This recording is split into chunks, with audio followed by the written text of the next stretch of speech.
Hello and welcome to episode 92 of Pacific Horseplayers right here on the HHH Racing Podcast. I am your host for tonight, Noah Meagher, joined by my colleague, good friend, I don't know what else you call him. He's eating his chocolate-covered pretzels. It's Jackson Muniz, of course, contest specialist over at Naira Bets. We are very excited, if you can't tell, to talk about the Pacific Classic and the stakes that are surrounding the Pacific Classic this year. It's a fantastic card. I know Jackson put some stuff out on X. Cross Country Pick 5 is a great sequence as well with the stakes races that they've got going on up in his neck of the woods as of now. So just a action-packed Saturday obviously features the Pacific Classic and those races that will be happening down at Del Mar. So very much looking forward to it. If you want to go over and subscribe to our YouTube channel, it's just very simple. Nothing paid. It's all free. Go ahead and hit that subscribe button. And while you're at it, go ahead and hit the notification bell and the like button as well. Smash that like button. And Matt Miller always loves to remind you to hit it an even number of times, because if you hit it odd, it doesn't acknowledge it. So just hit a number that is either 2, 4, 6, or if you really want to go above that, you can do that as well. Notification bell is always a great thing to push, but we've got the stuff in terms of our schedule scrolling on the bottom of the screen. Tuesday nights, Wednesday nights, Thursday nights, you name it.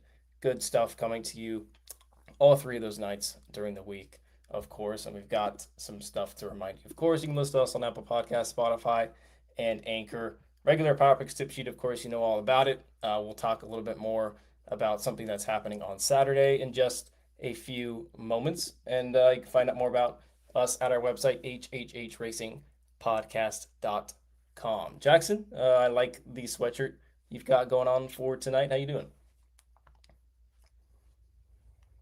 I'm great. I'm ready. It's football season again, apparently. So it's kind of snuck up on me. It's not that far away. Yeah, things are good, and it's Pacific Classic week, so I'm excited. There's amazing this card at Del Mar. I know we're like talking about the last 5 races, but the entire card is unbelievable. It's just top to bottom. It's fantastic.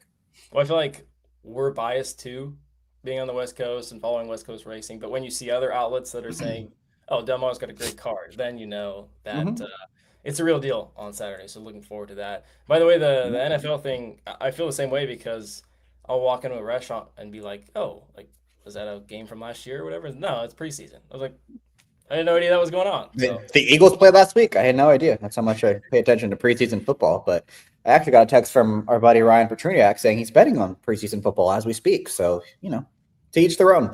Such a degenerate. I think I'm going to see him tomorrow at Red Mile, so you can throw me in the degenerate. Yeah, you're degenerate too. Yeah, yeah. Love to talk some football with him, and obviously, horse racing is a specialty of his as well. And speaking of specialty, I don't know if you've paid attention to the last couple shows on this network, but it's been plugged that there's a particular individual that will be joining us tonight.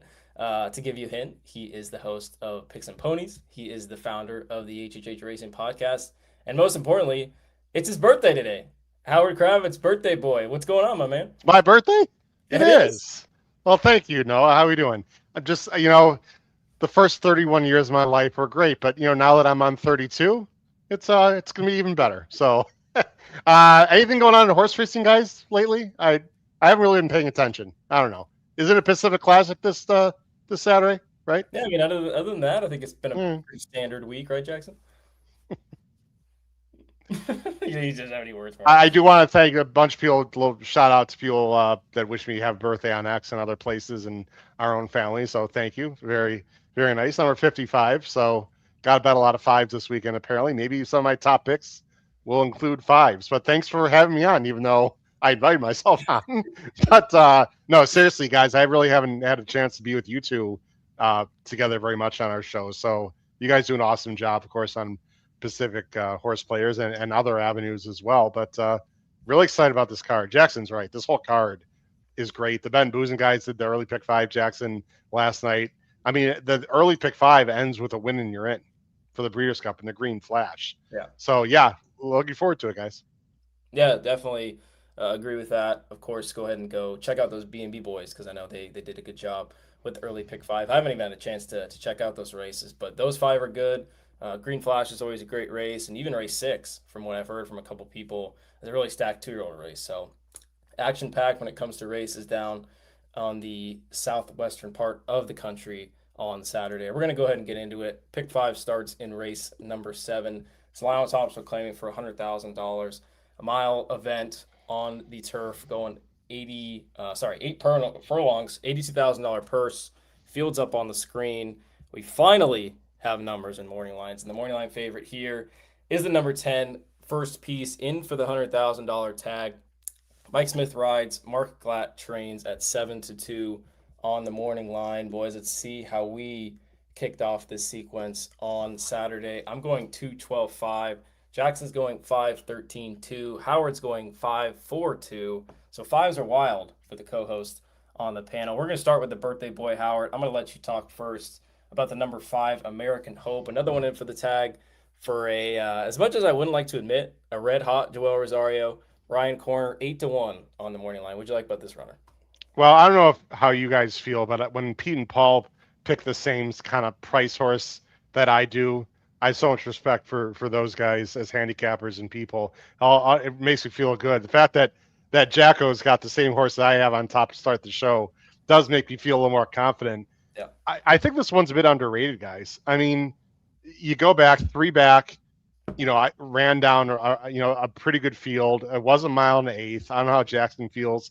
I do wish this race was a little bit further. I think he's probably better a little bit longer. And then he's had 2 no hopes. I mean, he faced Gold Phoenix in the San Juan Capistrano going way further and still finished 3rd. I know he was 7 back. And then, last time I thought this race was much tougher than the race today. I know there's horses coming out here. But, I mean, the horse was a little bit wide, really didn't run. I mean, it was a bit of a non-effort. But, again, you see a lot of blue-coated figs, and I think this pace could really heat up, guys, especially if the 14 gets in, which I'm sure, Noah, you'll mention the AEs, the AE list at some point in this race. But I expect there to be more pace. Obviously, Rosario is really good. It just feels like the kind of race, guys, where you want to take a little bit of a price. Like, I want no, and I mean no part of First Piece at 7-2. Although we all know, let's just say the Del Mar morning lines aren't exactly accurate, but maybe I'm just used to Aragona and Nick Tamaro and how good those guys are. I think we're a bit spoiled, guys. But honestly, no matter if you love West Coast racing or not, the Del Mar morning lines have just not been great, to be very honest. Yeah. So I want to go with a little bit of price. I think American Hope has got a good a shot as any. Yeah, I think there have been plenty of other instances where I think they've been a little more off than this one, but I think maybe we feel that way because we don't really like him. And I don't know what you thought, Jackson. I thought his effort last time in the same race, the Wicker, was not good at all. I mean, he was in the pocket. He just had no late kick whatsoever. It just seems like a horse that's maybe moving in the wrong direction, whereas the horse that you and Howard have on top, when I watched that race back, really the only horse that was making up any kind of significant ground in the lane. Jeez, I'm on mute. Yeah, he ran fine. Like, he was never going to run well, and given the way that pace shaked up that day. And here's my worry with him. I agree with everything Howard said, and I just feel like he could kind of become the wise guy in here. He's the off-the-pace horse that has some excuses. He's got Rosario. He's got Corner, who's having a really good Del Mar meet.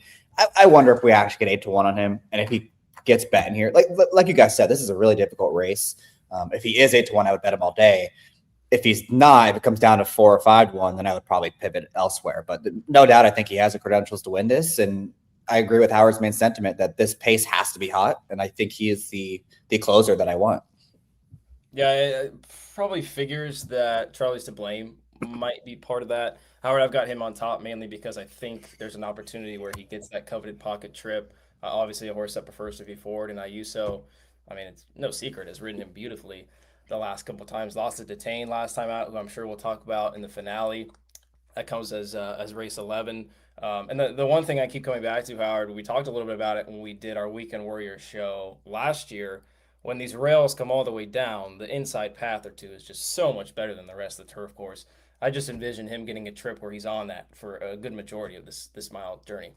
That is something that needs to be talked about. The rails have not been down for a while, guys. You watch Del Mar a little more than I do. I only have been down for a while, so they're running on the fresh part of the turf course. I always think that when the rails are down, that does help closers a little bit because the turns are tighter. You can get through. I'm going to push back a little bit, Noah, on Charlie's to blame with one respect. I don't think he really ran that good last time. I thought 2 back he was outstanding. Yeah. against Ironman Cal. Like that was a massive race he ran into a pretty hot pace. Last time was okay. I know Detain is fine, but I think the cutback to a mile is really going to help Charlie's to blame.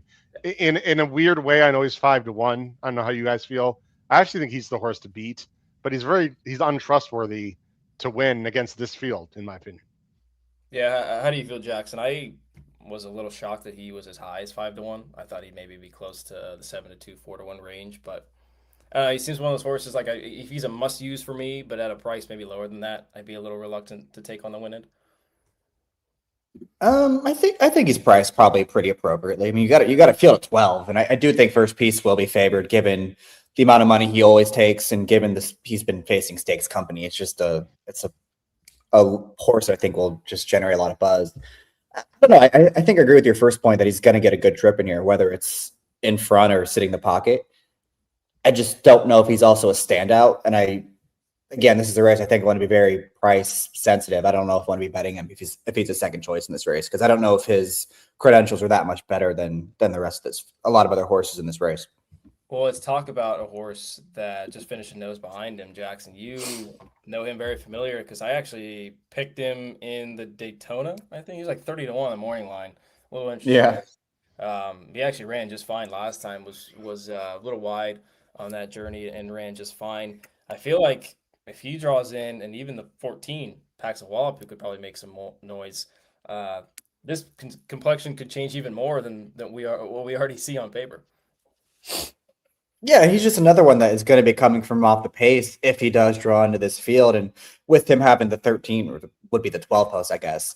He won't take any money if he draws in. He's just going to drop out the back and make his one run. And I don't know. I don't think he ran any worse than Charlie's to Blame did in the most recent race. And I feel like this race is supposed to set up better for War at Sea than it is going to for Charlie's to Blame. So that's why I have him over Charlie's to Blame. That plus he'll be a bit of a better price, but yeah, this is again, this is a really tough race. We could talk about 6 or 7 other horses that have real credentials to win this thing.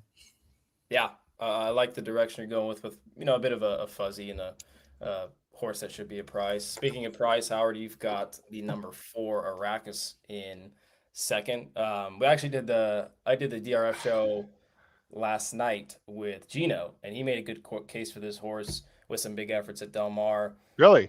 Question Okay. for you: is he gonna be able to handle the 2 turns? He's bred for it. I mean, guys, I don't love this horse. I just don't like a lot of other horses in here. And this is absolutely the fresh face. Now, you think D'Amato is smart enough to know the horse, of course, is bred and it's a little red feather. I'm a little surprised he hasn't gone long yet. I don't know. I mean, he ran 90 through Bauer going 6. Maybe they figured, okay, we'll keep him sprinting. He had no chance in that last race, guys. I mean, it was a slow pace. He was wide, uncovered. He didn't run great, but he actually galloped out pretty well. I know people can laugh all they want. Guys, to me, he's like the total fuzzy of this race. He's never been this distance, but it's Rispoli and Little Red Feather and D'Amato on Pacific Classic Day. And one thing I want to ask you guys that's a theme also tonight for me, as you guys know, everyone's pointing to this day, right? The purses are a little bit increased. Do we really think D'Amato and Little Red Feather wants to embarrass themselves on the biggest day of the year? Like, if this horse is like a weird 9-2 and runs massive, wouldn't surprise me at all, even though I know the figs don't necessarily say it. I think he's a little bit interesting. I put him in second, but again, probably just more out of curiosity than anything. I just know what the other ones are. We don't know what this one is, and he's going to be a price. Yeah, I think just based off his figs 3 and 4 back, you could definitely make a case for him. I know they're not routing, but I mean, Yeah. you like to see a horse that's a fresh face to have some progressive numbers like that. You mentioned the trip he got last time. He got the same exact trip 2 back, which is why I actually kind of liked him last time, where he was just wide, uncovered. That was also Jackson and mostly I, have referred to this. Rosario had not been riding the greatest the first 2 weeks. So the horses that he was on the first 2 weeks, I feel like I haven't bet them back blindly, but I've taken closer looks at them if they ran in that kind of 2 week period. So I gave him a long look. I would use him on some backups for sure. I wanted to mention the 12 before we go, Man Among Men, who's going to be a big price and deservedly so. I thought he ran fine first off the bench, and last time ran pretty evenly as well. I know he was inside, but he's one of those rare horses that he's just got a low motor and it takes him a while to get going. And I feel like while the outside post might look a bit disadvantageous on paper, it might actually work out for the 7-year-old gelding where he doesn't have horses in front of him. He's not one of those horses where they have, huge turn of foot. Kimura's going to have to get him going soon, but he wasn't that far off Charlie's to blame. And we're at sea. He's going to be 4 or 5 times the price as Charlie's to blame. Third off the bench for Hall of Famer Richard Mandel. I'm using him. I'm going to try to press up with 212 in here and then just use a bunch of other horses when it comes to, pick 5 or turf pick 3, mostly turf pick 3. But I gave him a long look. So if you guys have any comment, you can add, but we can go ahead and move on. Well, I have a real quick question. How much, if the 14 gets in, probably won't get in. We need 2 scratches. If the 14 does get in, Noah and Jackson, how much will that affect your handicapping in this race? Jackson, you want to answer that first? I would be even more inclined to. I mean, it depends who else would scratch, but I would be even more inclined to focus on these closers because he'll just inject more pace into this race especially from that outside post. Yep. It's a tough ask for that horse. Yeah, I don't see him as a huge win contender. I know he won pretty impressively the last time, but that was at the N1X level. Yeah, I meant more as a pace situation, obviously. Yeah. I think no, that's a good. I think it's probably how he affects this race more than anything, rather than maybe a so-called win candidate. So we'll go ahead and move on. And no, like I said, I just think this is a really tough race. I see a lot of love in the chat for the one. Adios Cole absolutely has a chance. His best race by far came right here at Del Mar. He gets a setup in here. Captain Chuchi's someone like that horse can absolutely wire. Getting back to Lasix is the speed of the speed. Lonesome Stu has good races going 6.5 down the hill that can often translate to a mile. It's just one of those races. I think no matter who you like in this race, you're probably going to feel like you're getting the right end of the price. And it's the start of the turf pick 3. It's a great way to start the turf pick 3, which is one hell of a bet. Yeah, it's going to be a really good bet on Saturday. And you mentioned, Tom said the one's play of the day. Ed likes 7. Captain Chuchi's, who broke terrible last time. He gets Lasix back after he's been a little disappointed in the last 2. Charlie's here. We don't need to bring that up. Mike Saletta likes the 2 and the 8. So you can make countless cases for horses in the start of the late pick 5. Race 8, 5:40 local time, $50,000 allowance optional claiming group. Mile on the main track, purse of $81,000. Orderline favorite here is the number 7, Magnify for Tim Yaktine and Kazushi Kimura 3-1. Second choice, the horse that just defeated him at a big price, the number 4, Native Land. Mike Smith rides. Sean Williams trains at 7-2 on the line. The picks are up on the screen. I'm going 8-9-7. Jackson's going 9-8-5, and Howard is going 8-5-4. Jackson, do you practice Santorina? I don't know what that is, but I saw the name and I started singing the song when I was handicapping. So, sure. Yeah, I think looking at our picks, we're all probably in agreement here that we didn't really love the common race that a lot of them come out of on July the 18th. I'm talking about the race that Native Land was able to win. Pure Madness was 2nd. Magnify was 3rd. And I think we're all kind of picking a similar approach. We just didn't love that race. We're going to take the horses that are not coming out of that one. So Santorina is the one for me in this spot. He has speed to the outside. Feels like a horse that will stretch out. The only time he's run a mile, he finished 2nd. He was 2nd to Eagles Flight, who, when healthy, is pretty solid allowance, maybe listed stake horse. Brazenly was in there. Will run against everyone and finish 3rd no matter who he faces. So good field that day. I like his recent form. I like his pace figures are pretty much always uplining. The deeper he gets into these races, which usually is a good sign, he'll stretch out to 2 turns. And again, with his outside post, with his tactical speed, he's probably going to get a really good trip. So even though he's 1 for 14 and settles for a lot of minor awards, I'll put him on top in this race. And I wouldn't be surprised that Joel maybe is a bit more aggressive with him, just being hung out in post 10, kind of use him a little bit early to have that opportunity to save a little more ground. I know you're a big race chart guy, Jackson. How about this chart?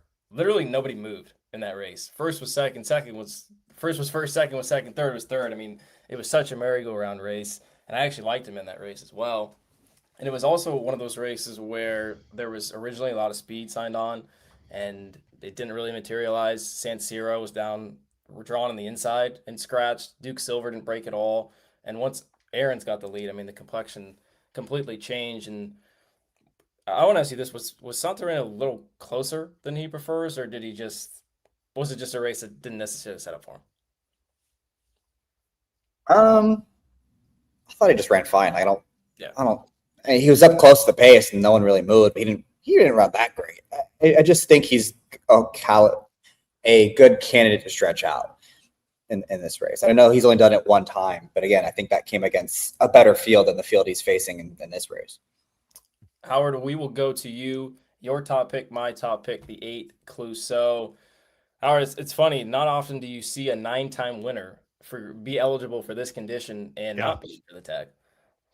Yeah, well, I mean, he's a Calbred, and it's obviously what N2X or whatever it is, but that's non-winners of 2 other than main claiming or state bred. So that's a big reason. By the way, I do know some Spanish. I know you guys know some Spanish. I do have a grammar Spanish question, just a little off the wall. Maybe Tom Espinosa could answer.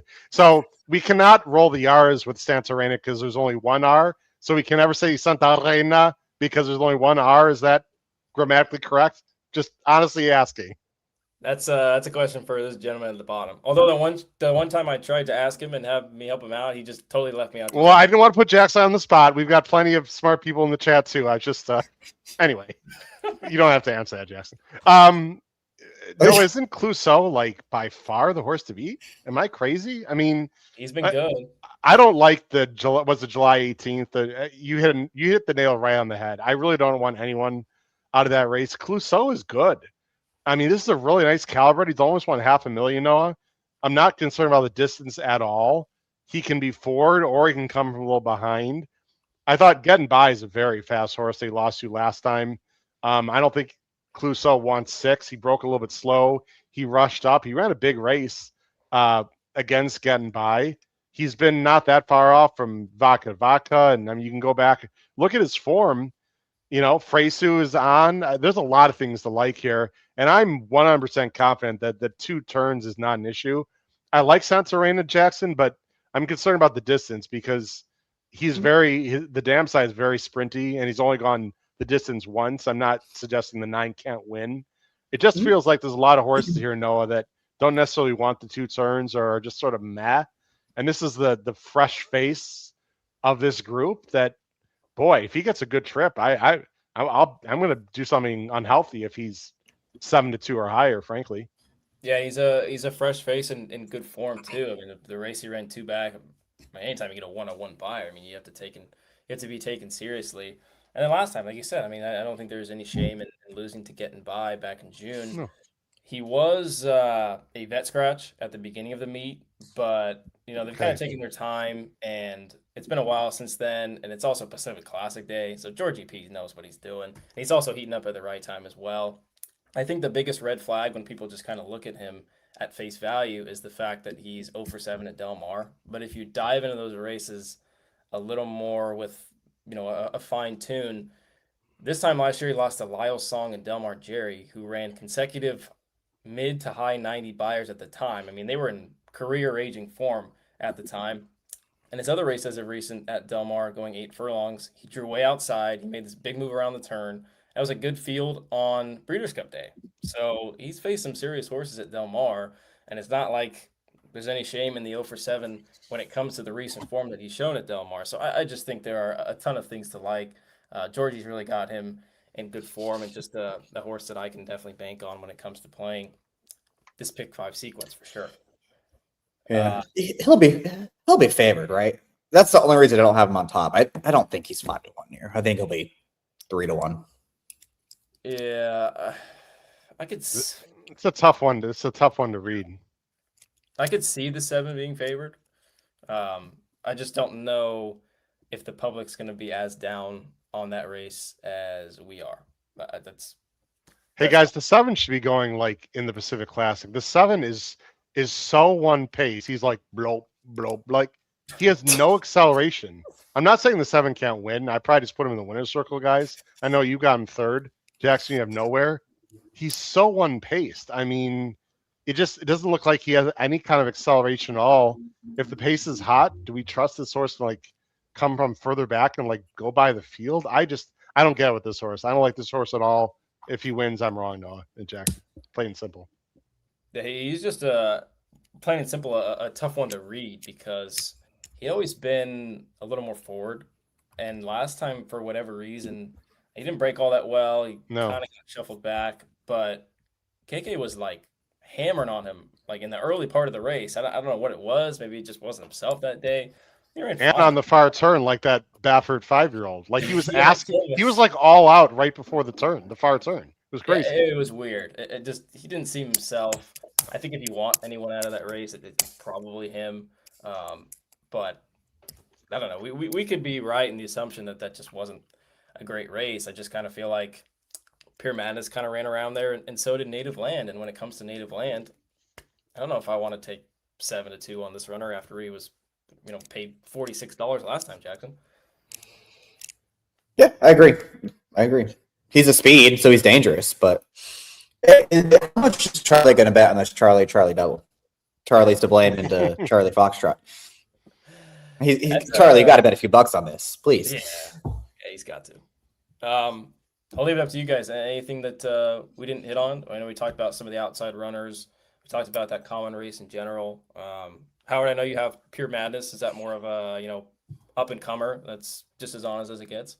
Well, first I had to look to see if I hit my 5-5 double per suggestion. I did not. A $21 horse won the second last race just now at Del Mar. That's okay. And I bet a $5 5-5 double everyone.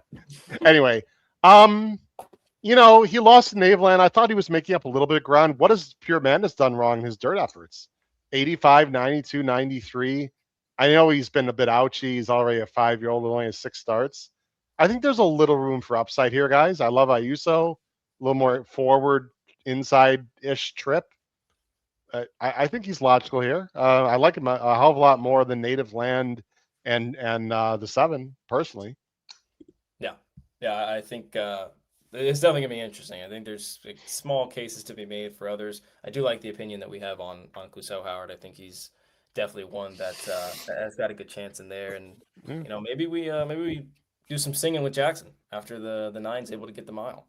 No, you're not coming back with Frosty Indulgence? Had enough of him? I'm not. I know Jackson and I liked him last time. He was too disappointing for me to he was cold on the board and he ran like, boy, was he bad last time. It was weird because he started making this move and then in a matter of 6 strides, he went from moving really well to just done.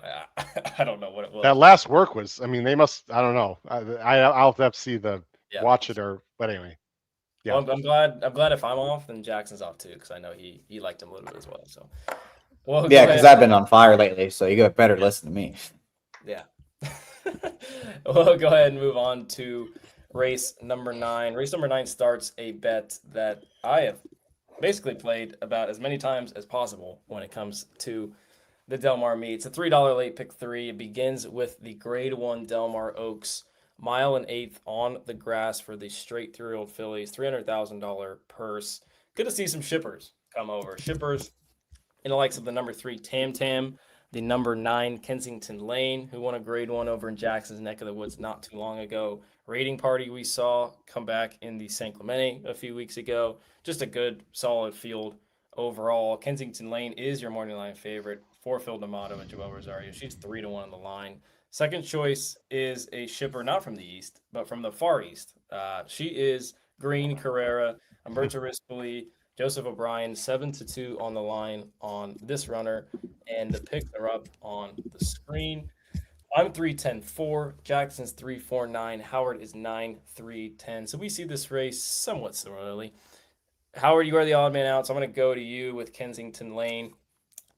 First switched over from the I'm blanking on the name who she came from, but now in the barn of Phil D'Amato. Just seems like a really solid filly at this point in time. I didn't know that Green Carrera is from Japan. Did you say Far East? I thought she said. You mean Europe? I mean, yes, it's pretty, pretty east. Okay. I guess it depends on how far you want to go, no, basically.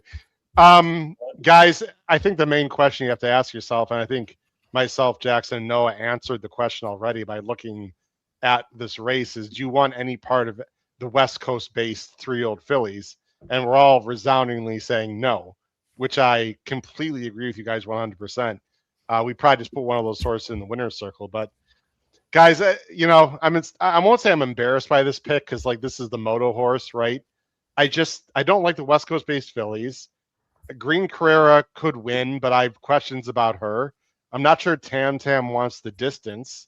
So where else you go? I mean, she ran a great race, Kensington Lane last time. Really heads up ride by Rosario. I mean, isn't Faithful Departed fits right? All these East Coast based horses, aren't they like several lengths better than a lot of this field? And it was an aggressive ride. I don't think she has to be on the lead in this race. I think what convinced me more about Kensington Lane in this race, more than anything, other than this effort that we're going to see on the replay and her obvious buyer number, is I love that D'Amato has taken over the training. I'm assuming that was planned. And I also love the fact she's been base guys at Del Mar for quite a while now. It's not like she was stayed in New York, Jackson, like shipped in like a week, before this race to be ready for the Del Mar Oaks. There's clear intention by D'Amato and the private purchasing to run here in this race after the New York race. I mean, look at her. She strides away against a field that's, frankly, I think better, much better than the field she's facing Saturday. And I know she's the moto horse and should be more like 2-1, 9-5, in my opinion. I couldn't escape her, guys. She's just way too obvious. And I think by far the horse to beat if she replicates anything remotely close to what she did last time. Jackson, what's your take on this filly? I don't know. I felt like that last look. She's in the mix. I feel like the three horses I have in the top three, it's gonna be one of those three, and I respect her. That race was over so long out when nobody went to the front, and they're like, "Yeah, you're European. You can have the lead. You can go 49 to the half, and we're gonna have to come catch you and make up 3 lengths." Like that race was over, and I kind of need to see her do it a different way. Like she's not making the front in this race. Not that she can't win from behind. Obviously she can. She's done it before, I'm sure. I felt like the other 2 horses in this race were going to be better prices, and I don't know if they're that much worse than she is. So I don't know. I'm not that against her. I just want to see it again. Yeah, just the perfect circumstances last time is kind of what got to me. I mean, Abashiri was supposed to be this big Godolphin Appleby Buick filly that was supposed to run off the screen, and it was an interesting ride from Buick last time where she didn't break and then she rushed up. But Jackson, I think we talked about this after. She didn't like go on with it. She like took back and let Kensington Way just have her own way on the front end. It didn't make any sense. But don't you think she actually ran? Like I agree with everything you guys are saying, but it's not like she barely hung on and ran like an 83 buyer. I mean, she ran. No, you're right. Against horses that are a lot better than this field, I guess, other than maybe Green Carrera and Tam Tam, right? I mean, that was a legitimate effort, no? Well, the question I have for you is she going to be on a lead on Saturday? Because I don't think she needs to. I mean, she's really not. She wasn't on the lead in the races I watched, even the Irish Guineas, the grade 1, the grade 3s. We were all surprised, or a lot of people, that she was on the lead last time. I don't think she needs the lead. Look, I'm not saying she's a cinch or anything, but there's not a lot of speed in this race again, guys. If you look at it, look at the time form. A lot of the inside horses, other than Tam Tam, don't really show a lot of early speed. I don't think she's going to be wide. It's a 1 1/8, right? So there's that. It's that weird chute, but that chute going 1 1/8 is obviously a lot longer than the chute when they go 1.16. There's plenty of room for her to get over. How wide is she going to be on the first turn, or how far back? I don't think she'll be that far back, right? Probably not. But I'm kind of with Jackson. I'd like to see it again versus Tam Tam. That's fair. Tam Tam, you saw it last time. I mean, she was very impressive. We saw it. We did see it. She beat East Jabib, who came back and ran okay at Ellis. Yes, it was at a mile. She's going to have to prove it at the 1 1/8, Jackson. I kind of keep going back to the fact that she's going to get right down to the rail very easily, whether she gets the lead or not, Jackson. And it's just, I see her probably getting the Charlie's to blame trip, where she's just in the pocket, and Junior, who you have some questions about, doesn't really have to do much. Yeah, she should be in front here, right? I mean, it's her at Kensington Lane, unless something unexpected happens. Looking through this field, I don't know who else would go with those 2. Look, the concerns obviously is last time they cut back to a mile and she ran this giant race, and it was not a firm turf course, which it takes a ton of rain to not be firm over at Churchill, and it's not going to, it's going to be a firm course at Del Mar on Saturday, I should say. I was still just so blown away with her performance that day that I'm going to bet her back in here, given that she's going to be in front. Let's give her another chance to go the 9 furlongs. You could argue maybe she was a little too wide when she went in the regret. She probably still should have run better than she did that day. But if she's going to be the third biggest price of the 3 horse that I think can win this race, then I'll bet her on top. Yeah, I feel the same way. I think the biggest concern, and Mike Saletta doesn't think that it is much of a concern, is the distance. But she's gonna be able to save ground. It feels like Del Mar is a place where if you can't get 9 furlongs, she's like the one place that you can. She's gonna be forward in a race that just doesn't have a whole lot of speed. I just think there are a lot of things in her camp that definitely go her way, and there is a possibility that Kensington Lane is favored over her. So if she is, maybe I do something in the region of the IWW as our good buddy Scott Roscoe likes to refer to it as well. We talked about the 3, talked about the 9. Do we want to talk about this foreign shipper who is coming from not the Far East, but Ireland, Great Britain as well? Jackson, you have her as high as second. I think the main and the most prominent concern is she doesn't have a lot of speed in a race that doesn't have a lot of speed, but hard to say that the talent's not there.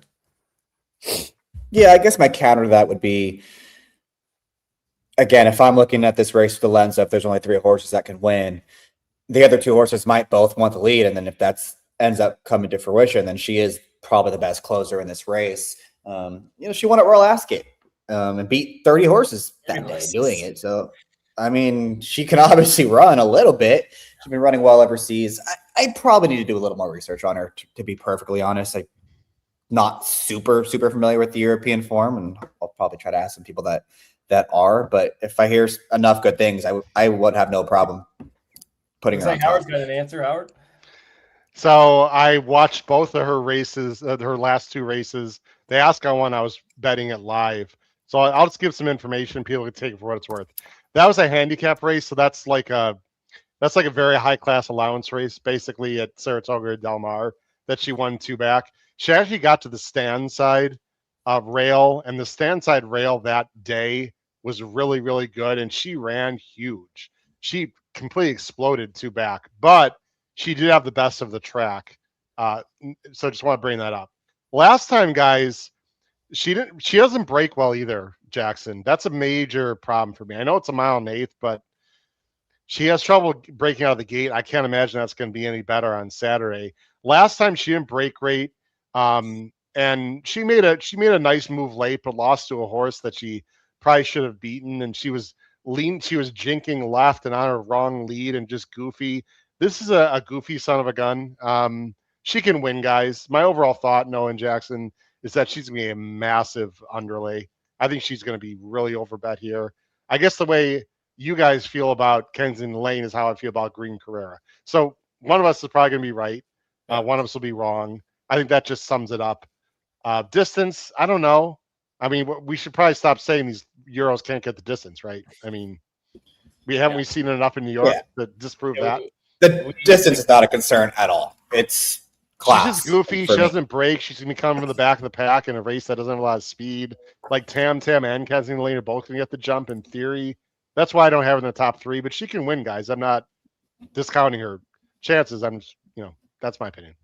Only one we got to touch on, Howard, is Rating Party. Would you like to comment on the ride last time, or you want to leave that to me? I just chatted on enough. The only thing I'll say about Rating Party, other than what you guys are going to say, is this morning line's ridiculous. I thought she'd be like 8-1. She should not be 40. She should be honestly 8-1 plus in this race, in my opinion. Even though I do think she's interesting, and Noah, you do too. Yeah, that's all I'm going to say. This morning line's awful. But go ahead, guys. Well, clearly Charlie watched the race because he's quoted in saying that the ride last time, which is a shock. I mean, Charlie never complains about rides. No. The ride last time was unbelievably bad. Curtis rode her like she was 1-9. When we did the DRF show, I said 2-5. He rode her like she was 2-5. I mean, that was let's just say a very confident ride. Started from the rail, got off the rail, and then got way off the rail. Continued to get more and more off the rail when it came to hitting the far turn and hitting the top of the stretch. And she ran fine. I mean, the winner saved a bunch of ground. Inbox started behind her, and Joelle gave her a good ride, was able to save ground and tip out in the 4 or 5 path. Um, it's just one of those horses that with the ride and the ground that she covered last time, it's easy to gravitate towards her. The problem is, no disrespect, she gets Ben Curtis once again, who is not a bad rider, but just doesn't know the ins and outs of this turf course. And she draws post 10, which it's probably more likely that she gets the trip that she did last time rather than the ground saving trip that I think the bettors hope that they would get with her last time. Howard, am I pretty accurate in that? Well, yeah, I think she's very interesting here. I love her a lot more, Noah, if there was more pace set up here. Yeah. I don't know if you agree with this statement. I actually think she's going to love a mile and eighth.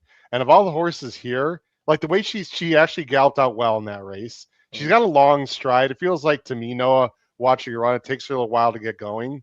I like a lot of things about her. I don't like the 10 hole. And again, I don't like there's not a lot of pace in here, but I think she's really interesting. I think there's horses that are better. Yeah. But of all the horses coming out of these West Coast races, she's clearly the one I want. Yeah, and in a weird way, I would hope Curtis would be actually a little aggressive. Do you think she can be more forward? Do you think is possible? Maybe.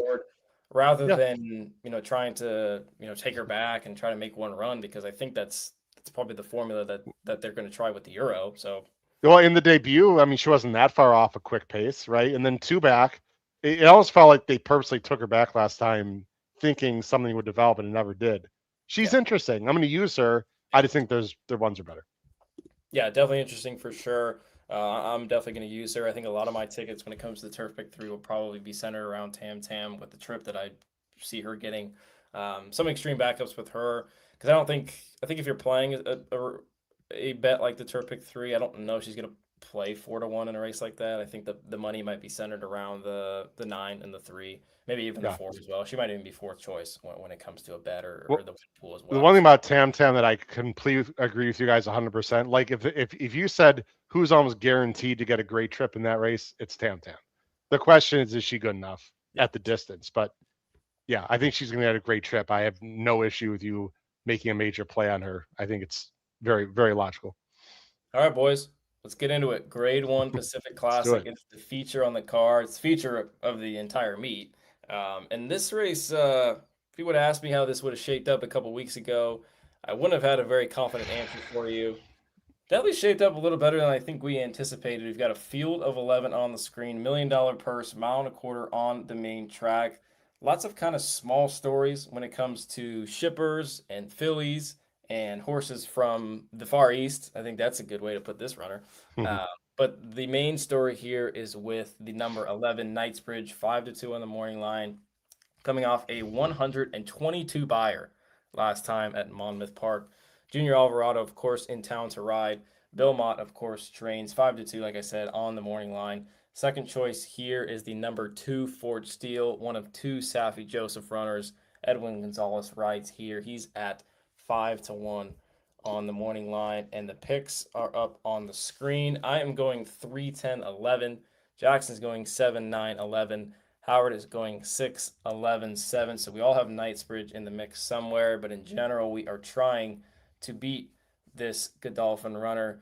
Jackson, start with you. You're going with the number 7 Hit Show, who you saw run just a few weeks ago. He was second. It was a distant second just a few weeks ago. Florent Giroux, Brad Cox, 6-1 on the line. Jackson, if he wins here, he would surpass the $10 million mark in earnings. Jackson, what do you like about this runner? Yeah, I guess my main opinion in this race is I just really expect this pace to be pretty hot. I think there's a lot of speed in here. You have Ford Steele's going to go from the inside. My understanding is Fingers is pretty fast as well. He'll be up towards the pace. You also have Full Serrano on the outside. You have Knightsbridge. I mean, Malarchuk is a horse that can kind of be up there too.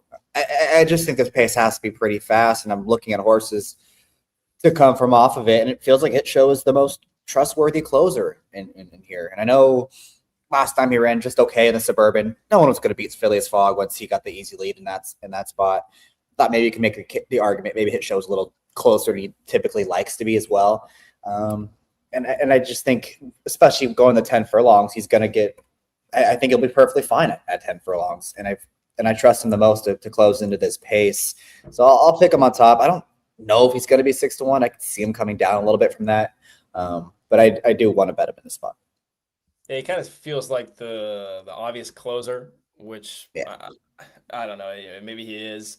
I've always been, not reluctant, but I've just always been a little concerned on how good he really is. If the setup's there, and it doesn't really have to be spectacular to win this race. I know there's 11 horses, but if it's not Knightsbridge, it could be plenty of others. However, we'll go to you with your top pick, and I think a lot of people would make the case.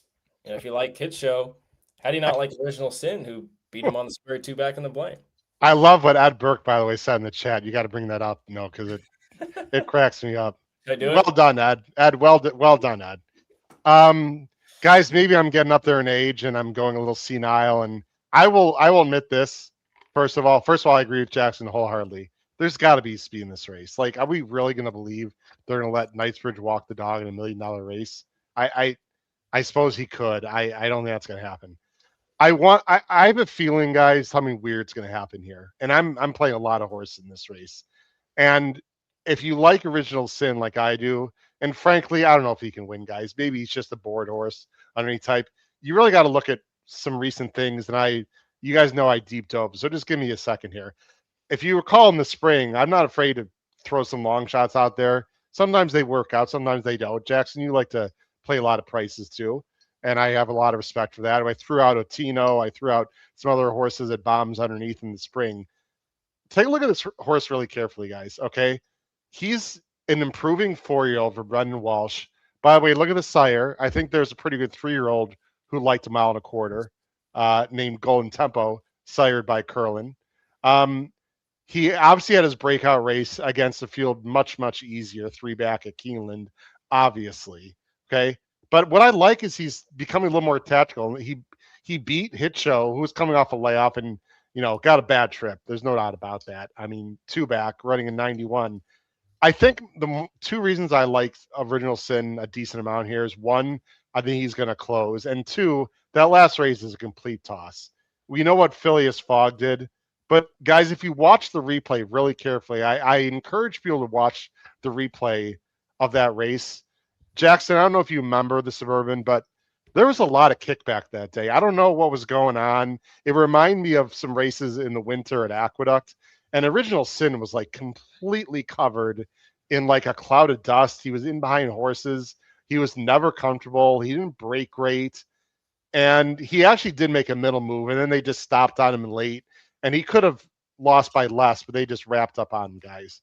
My feeling is here he's going to love Del Mar. There's a lot of speed. There's room for improvement.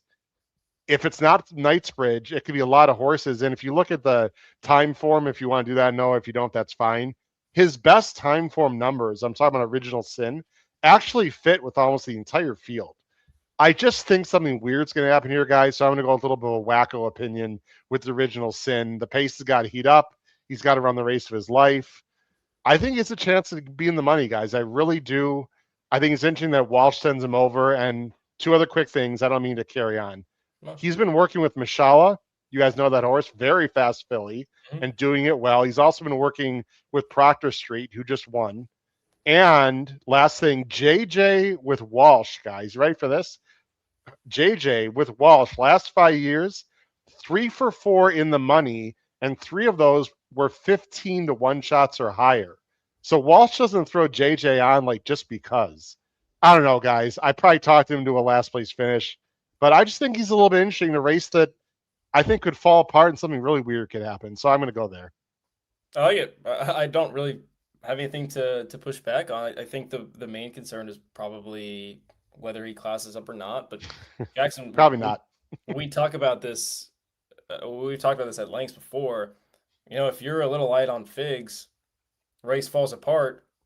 Does it really matter? I mean, you don't have to be the fastest of the bunch if speed horses, go at it and tire themselves out. I mean, horses that find themselves in a race that falls apart, who really? Yeah, because if this race is won with 110 buyer, he's not going to win. Just simple as that. No, he needs the pace to be hot, and Howard is expecting the pace to be hot, and that's why he's going to be betting him at 15 to 1, and that's not a bad gamble at all.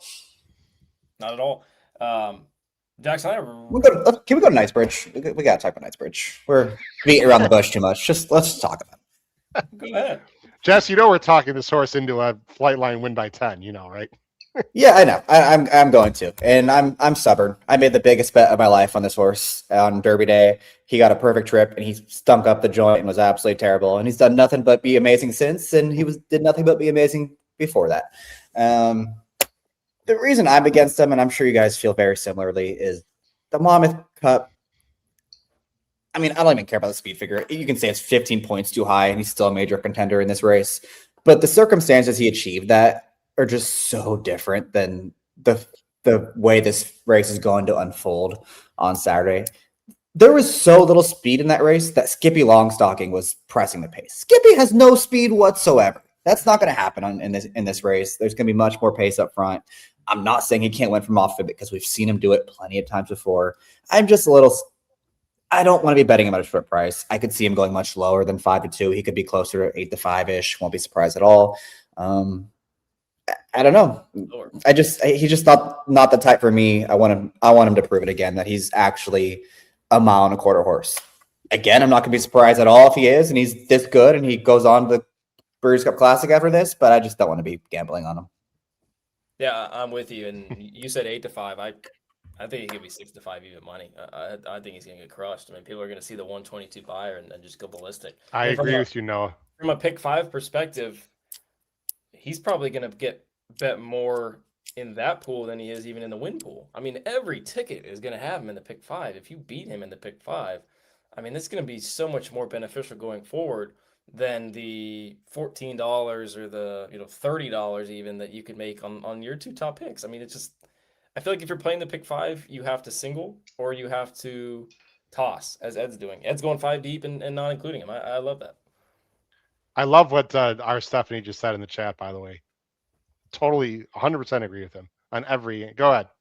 Noah. Yes, our Stephanie said, so you're telling me that Knightsbridge went from quote unquote, can he go 2 turns to a lock flying across the country after beating a bunch of zeros at Monmouth? That's a pretty good way of putting it. And leaving from the 11 hole going 1.25 miles as the favorite. I mean, I couldn't have summed up any better.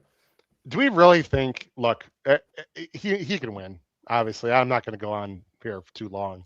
Do we really think Mott took 11 starts to realize, oh, maybe he can go long? I mean, clearly, guys, right? I mean, clearly, Mott's a Hall of Famer. He must have seen something that we all saw, that maybe he has distance limitations. And Monmouth can be speed favorite, guys, as you guys know, at times, right? It's like California. And like Jackson said, even if the number is like 107, 108, he still looks like he should lay over this field. Guys, this is just a totally different animal. And I've been around long enough to know that, just one number in one race can't define your decisions with this horse. And maybe he wins, and I'm going to use him defensively because, I mean, geez, he is the horse to beat. But, man, there's a lot of other interesting ones like this Japanese horse, Noah, that I think is interesting. I don't have him, but why don't you talk about him? Because, like I said, you want to give everyone the finger when that race is over. I'll tell you in a sec. The question I have for you guys is, if, let's say, Knightsbridge wins by 2.5, 3 lengths, does he run the Classic, or do we see him in the mile? Oh, absolutely. Yeah, Classic. I don't even think he has to win this race to go to the Classic. Really? I mean, if he runs a dud, he's not. But yeah, I think if he runs respectively, I think that's where they're going to go. I mean, with the defections over the last month, isn't he like 7-5 in the mile right now? And the dirt mile? Yeah, and Godolphin already. The dirt mile is a tricky race because there's a lot of horses that could go there that are underrated. You don't know, like maybe Englishman stretches out. Like we don't know. He'd probably be a big favorite, but I mean, there's so much more money involved in the Classic. There's not a lot of speed in the Classic right now either. I actually talked about with the anti-post guys. When you really look at it, that's a whole discussion. But yeah, when you really look at that race, guys, the best horses are not speed horses in the Classic as of right now. All right. Well, I'm gonna try to attempt to give you guys the finger with the Japanese finger. One is last 2 recent starts. Last one being the Tokyo Derby, where he was on top of a pretty solid pace in there. One going away, I thought it was pretty solid. I figured he would be not on the lead, but I think he'd maybe be in second flight behind some of the other horses that are more of need the lead types. About 30 minutes before we went on the show, I read a DRF article from the trainer that said we're going to the front. So maybe you see him on the lead. Good luck with that. Yeah, that wouldn't pose well for him. But I think if he does sit second flight, I think he's capable because we know the Japanese dirt courses are super sandy. I mean, you get tons of stuff thrown in your face when it comes to kickback there. So I don't have to worry about that. I don't really have to worry about the talent. I think he stacks up. I mean, we've talked about this is not not a spectacular field by any means. And the one thing I have for you guys is we all know that the Japanese contingent is a little reluctant to go to Breeders' Cups outside of California. When you win a race like this and you get a free paid berth, doesn't that decision become a lot easier than it would be if you had to pay for it and endure that longer trip coming from Japan to the States? Go ahead, Jackson.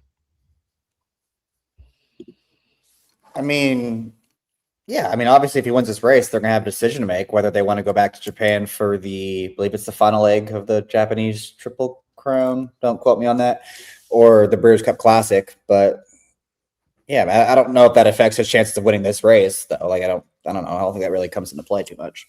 Well, my point is, I mean, he's not coming over here to get a race under his belt. Like, he's coming to win. Yeah, No, okay. I would say he has not been running at the major tracks in Japan. I think that's the JRA circuit. Was it Derma Sotogake who went crazy in the lead in the Derby? Is that the horse that Lemaire rode went nuts? Was that Derma or was that someone else? Whatever. I mean, whoever that was, if they think this horse can just stroll to the lead unpressured, we might see 21-4 and 44-4 guys. I mean, I know he wants to be forward, Noah, but I think his best chance is sitting just off. I mean, That's what I think, yeah.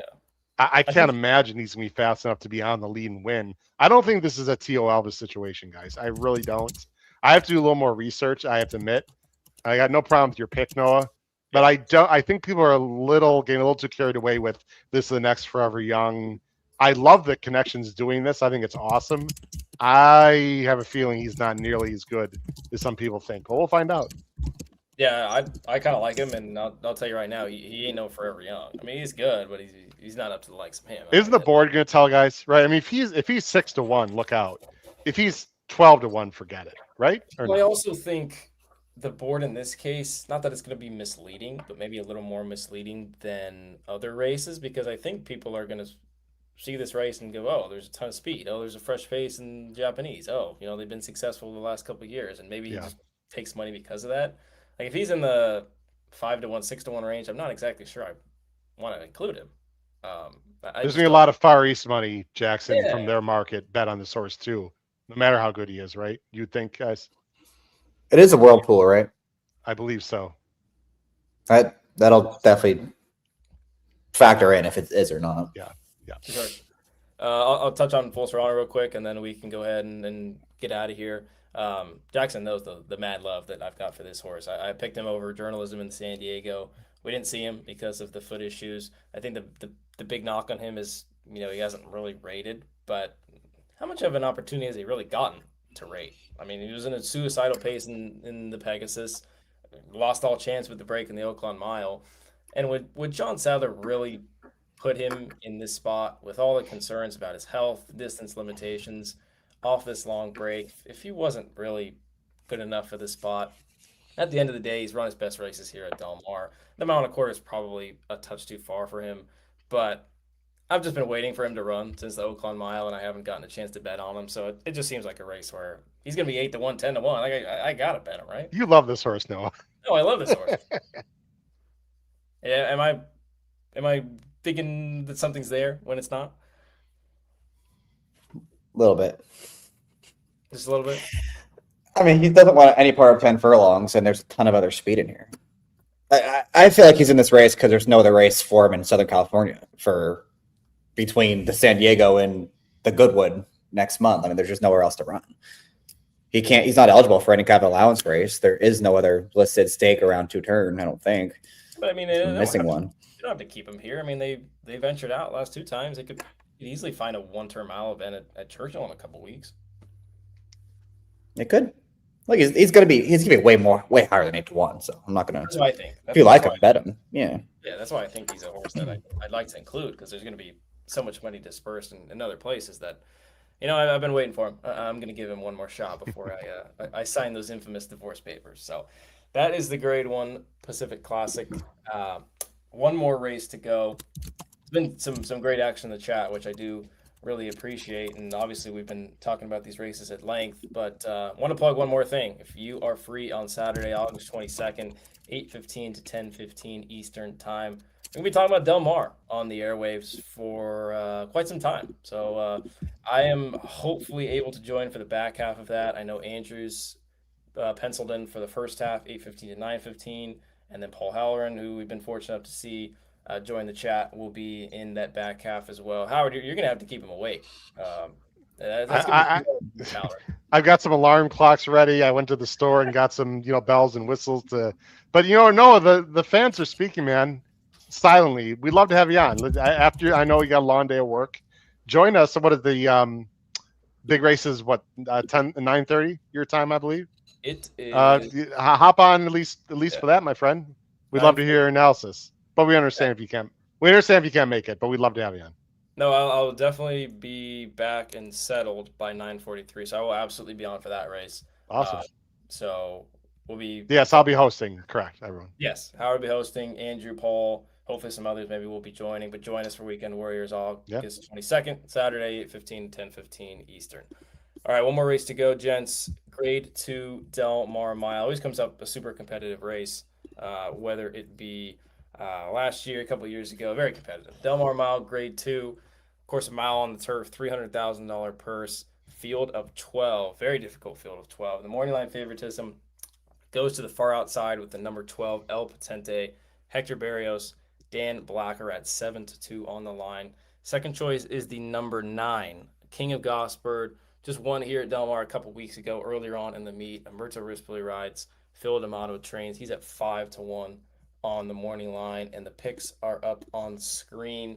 I'm going 7, 12, 11. Jackson's going 9, 5, 7, and Howard is going 12, 7, 2. Howard, you end up landing on the favorite, El Patente. Very, very classy and hard-knocking 7-year-old at this point in time. Talk about a mile specialist. I mean, this horse has really danced every dance when it comes to the West Coast. Just the honest horse that Dan Blacker's had in some very good form for some time, and hard to knock a horse like that. Guys, he's a really cool horse. He's definitely the horse to beat. I want to underline that, may single in my turf pick 3. I know he's off a layoff and he's got the 12 hole. Those are two things I don't like. But as you guys know, there's not a lot of speed in this race. Doesn't he just foul flyover and just stalk him and just go by him easily? I guess Cabo Spirit can gun from the inside, but if he does, fine. El Patente can just sit off of him, or he could sit off a flyover. I mean, I'm not worried about the 12 hole, really, because there's not a lot of speed in this race other than the 1 and the 10. As you can see there on the time form, there's a big separation after the 1, 10, and 12. If he's ready, guys, I just think he's going to get the jump on the field, and he's just the best horse here, probably by a length and a half, if he's ready. To me, this is all about 7-12. I don't have to go on too long. I wouldn't be surprised if anyone else wins, but I'm leaning on the 7 and the 12 here. And that's probably all I'm going to play in the turf pick 3. Yeah, I'm with you. And I think the 12 post is not as bad as it looks because there's a real possibility that Cabo Spirit and Flyover go at it a little bit, maybe kind of spread this field out. It gives him an opportunity to maybe tuck in and save some ground from that disadvantageous 12 post. So just a hard-knocking horse. Jackson, you don't have him anywhere, and I know you've always been a little reluctant of this horse. I think you might have been quoted in the past as throwing him in the conversation of a 1-number animal. I think Timeform kind of disagrees with that, but just a horse that you've never been a huge fan of. I love this horse. What are you talking about? I cash on him every time he wins. You've picked against this horse before. No. Wow. When he won the Thunder Road, I cashed huge. When he won the race before that, I cashed really huge. Wow, what a host fell out. No, I had a really double. So there's I'm a fan of this horse. You hated him at one point in time. No, you hated him at one point in time. I remember it. Okay. Well, I'm not against him. In some ways, he definitely is a 1-number horse. if you're looking at Bayer, his time form number, sure, that he's much stronger, and that's more because he is a speed horse, and speed horses on time form are going to get upgraded, especially for a horse that's usually up on fast paces. He's got a tough assignment from that 12 post, and Howard's making a face. I'm not sure that time form point is accurate. That's okay. Go ahead. Time form numbers definitely get upgraded for fast paces. 1,000,000%. It's pace. You said for speed horses, if they go slow, and it says if a speed horse goes slower, anyway. But I know what you're trying to say. I'm going to disagree. Well, slightly. yeah, I'm against this horse from the 12 posts. He can absolutely win. I just don't want him as a favorite. No, it's fair. Well, let's talk about the horse that you do want, and that's King of Gospel. Yeah, I know you've been a fan of. Yeah, this is a tough race. I just think Cabo Spirit's going to go from the rail. Flyover, as Howard mentioned, is going to go as well. And El Potente won't be too far from the pace either.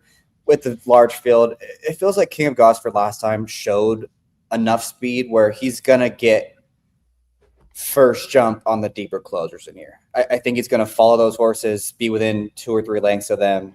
And I don't know if he I've never known if he's actually been a legit grade 1, grade 2 type. He always seems to be around at the wire against those. I do think he's going to have to run one of his better races to beat this field, but I do think he trips out in here. And if he does, I want to bet him at 5-1. But this is a tough way to end this card. And I know they have the big contest at Del Mar this weekend, and I think the buy-in's like 4,000. Like, this is a brutal way to end a contest like that. Yeah, you might get more than 5-1, Jackson, by the way. Yeah, maybe. Yeah. I'm a little worried that this horse right here might take some money. But I'm with you, Howard. I kind of think it's 7-12 with a slight nod to Almendares here. Never really been a horse that's find himself getting his picture taken all that often, but he ran really well in the American. Finished second to Formidable Man. I know Formidable Man was a little disappointing when he came back earlier in the meet, but I thought it was a solid second. And then last time, I just don't think it was really a trip that they envisioned. I mean, he was super ranked, probably a little closer than they wanted. He even hit the rail at one point. Just didn't really seem himself. I was also at 9 furlongs. Cuts back to a mile. And I was talking about this with Gino. The last couple of times that he's run in the Del Mar Mile, he's run big in these races. 2 back, lost to Formidable Man, last year ran second to Formidable Man, probably just second best in there. The year before that, and the year before that, the 2023 rendition and the 2024 rendition, he ran into Conclude, who I remember one of those years just walked the dog. But you look back at those races, he run very well, and you can go a step further.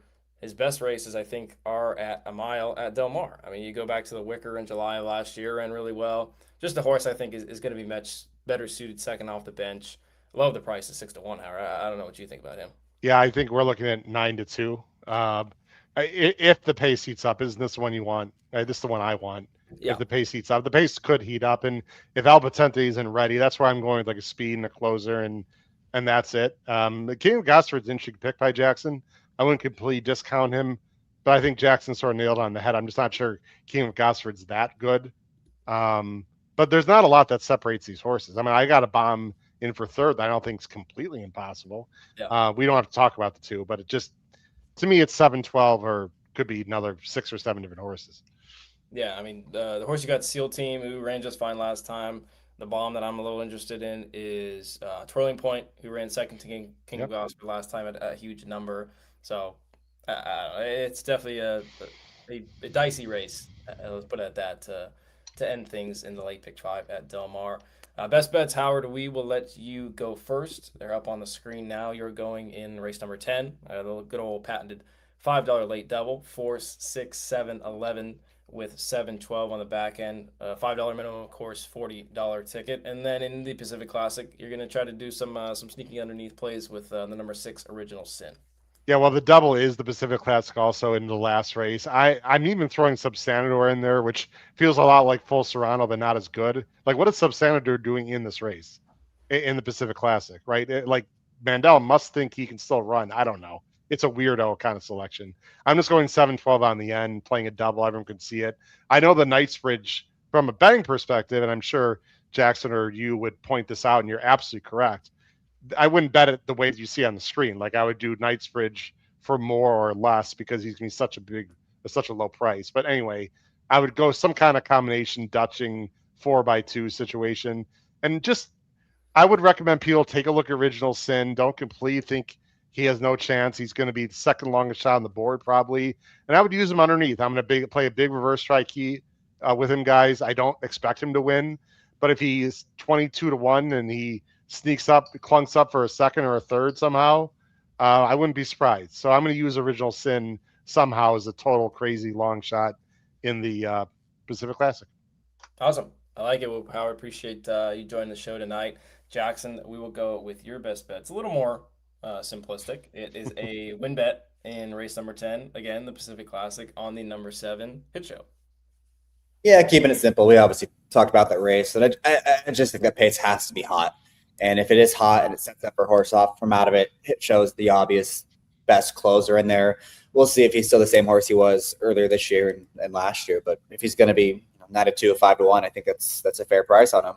And as far as the entire card goes, the horse I really, really can't wait to bet is Monster in the race 5, the Green Flash. That horse is I think he's going to wire that field. He is a flat 5, firm horse. I don't think that field's that good. He's scary in there. Good rail, too. What's not to like? Yeah. All right, well, I like it. Good luck with your best bets, including the race outside of the sequence, race 5, the Green Flash. Of course, winning you're in for the Breeders' Cup Turf Sprint. My best bet comes in race number 9, Del Mar Oaks, exacta 3 over 4 and 10. That's Tam over the 4 Green Carrera and the 10 Rating Party. Just from a value perspective, going to try to get Kensington Lane out of there. It just doesn't seem likely that those two finish 1-2 around the track. Either one. Hopefully Tam is the one that holds on, and Kensington Lane is the one that gets past late in the stretch, hopefully by either the 4 and the 10. Just from that perspective, just want to see it again from her. Tam, I think Howard put it pretty well in saying it's hard to envision her not getting a very good trip in there. Just a matter of whether the 4 Green Carrera or the 10 Rating Party can get up in time in a race that just doesn't possess a whole lot of early speed. So there's my best bets there. Exacta 3 with 410 in the Del Mar Oaks. Appreciate you guys joining the show and the time. Howard, appreciate you joining us once again. Any final thoughts? No, we've gone long enough. I really appreciate everyone watching, listening, and birthday wishes, and enjoyed talking Pacific Clash Day with you guys. It's going to be a great card. I would choose your spots wisely with your bankroll because there's big fields and a lot of bets you can make, and it's going to be a lot of fun. I'm really excited about our live show as well, Weekend Warriors. It's going to be a blast. Little late night action horse racing, at least on the East Coast late night. That's going to be fun. Jackson, I want to finish us off with any parting words? Yeah. Play Monster in the Green Flash, play Naira Bets contests, play the cross country pick 5 on Saturday with all graded stakes, Saratoga and Del Mar. It's going to be amazing. I like it. For Howard Kravitz, Jackson Muniz, and Noah Maher, this has been episode 92 of Pacific Horseplayers, taking you through the great late pick 5 on Saturday at Del Mar. And until next time, PHP out.